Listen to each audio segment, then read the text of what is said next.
Welcome back to the pole position. If you like what you see, then don't forget to like, subscribe, and leave a comment below about what you want to see next. You can follow me on social media with the tags in the description below.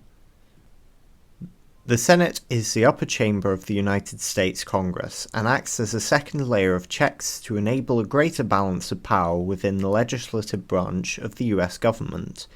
This is why it is known as the cooling saucer of Congress. The Senate contains 100 members, with 2 members coming from each state, regardless of the population. This means that Wyoming, with a population of roughly 500,000, has the same representation as California, with a population of 39 million. Senators are elected on staggered 6-year terms, meaning they don't all face elections at the same time, with roughly a third of all senators being elected every 2 years alongside the House of Representatives.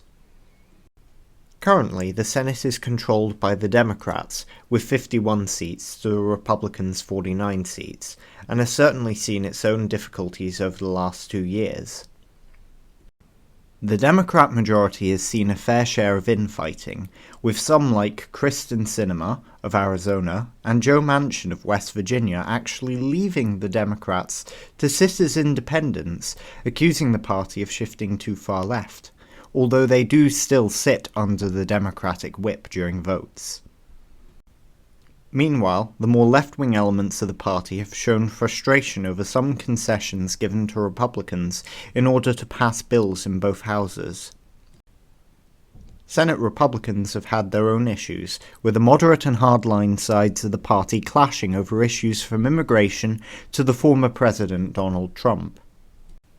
The best example of these clashes came with the bipartisan border bill that failed in the Senate after being voted down by most Republicans and even some Democrats, due in part because the former President Trump called for the Republicans to vote it down, whilst more left-wing Democrats had issues with aspects of the bill being supposedly too hardline on immigration. Currently, the Democrats are facing an uphill battle to maintain their majority. They are facing competitive races in 8 states, with West Virginia not even being properly challenged by the party, as the popular incumbent Joe Manchin is standing down from re-election. Currently, the states of Nevada, Arizona, Montana, Wisconsin, Michigan, Ohio, Pennsylvania, and Maryland are considered in play for the Democrats, with most of those states favoring them. Currently, the closest states in this list are Ohio and Montana. In Ohio, incumbent Sherrod Brown is running for re-election against the Trump-backed Bernie Moreno and maintains about a 2-point lead over the Republican challenger. In Montana, incumbent Democrat Jon Tester is facing a difficult battle for re-election, with Republican Tim Shealy leading by around 4 points. The Republicans are facing a competitive races in 3 states they currently hold, with Texas, Florida, and Nebraska looking very competitive for Democrats. In Texas, incumbent Ted Cruz is facing a challenge from Representative Colin Allred, who is only 3 points behind the Republican senator. Florida was once a swing state that went reliably red 2 years ago, but now is facing a competitive race, with incumbent Rick Scott leading by only 4 points ahead of Democratic challenger Debbie Murkacel Powell.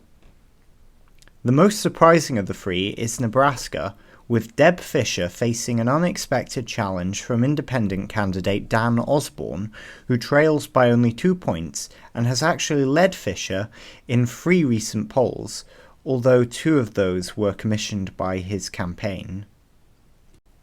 Currently, it looks like Republicans will gain control of the Senate, with the election looking like it will be decided by Montana.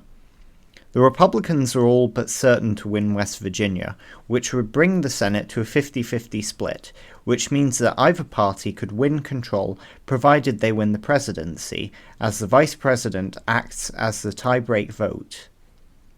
But if Montana flips, that wouldn't matter, as Republicans would have a 51-49 seat advantage, making this small northwestern state crucial to the balance of power in Congress. Montana flipping red is a likely outcome, and a Republican-controlled Senate would be difficult for Kamala Harris if she were to win the election.